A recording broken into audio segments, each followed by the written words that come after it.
আমার এই ভাওয়েলের আগে যত লেটার থাকুক আমার ওটা দেখার দরকার নাই। তাহলে আমি দেখবো কোনটা আমার ভাওয়েলটা কোথা থেকে শুরু হইছে। তাহলে এখানে ভাওয়েল আছে, কনসোনেন্ট কনসোনেন্ট ভাওয়েল, ঠিক নেই?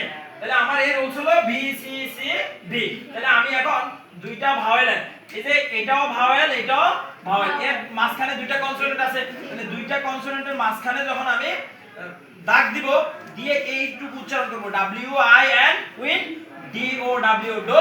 তাহলে প্রনাউন্সিয়েশন কি হলো? উইন্ডো। তদ্রুপ দেখো এখানেও একটা ভাওয়েল এখানেও একটা ভাওয়েল, তার মানে মাঝখানে দুইটা কি আছে? কনসোনেন্ট আছে। তাহলে দুইটা কনসোনেন্টের মাঝখানে আমি ভেঙে দিব। তাহলে ভেঙে দিলে P N pen, C I L cil, তাহলে পেন্সিল, ঠিক নেই? তদ্রুপ যতগুলো শব্দ আছে ইংরেজি ডিকশনারিতে তোমরা পাঠ্য বইয়ে এই শব্দগুলো সাধারণত এই যে বিসিসিবি রোল অথবা বিসিবি রোল, এই দুইটা সূত্রের মধ্যে অথবা আরো দুই একটা সূত্র আছে, তার মধ্যে এগুলোই ম্যাক্সিমাম। তাহলে এগুলো যদি আমরা আয়ত্ত করতে পারি তাহলে আমরা ইংরেজি বইয়ের যে বড় বড় শব্দগুলো আছে এগুলো প্রয়োগ করতে পারবো, শিখতে পারবো, দ্রুত পড়তে পারবো। আর অনেক শব্দ আছে টি এইচ ই দা, এ এট,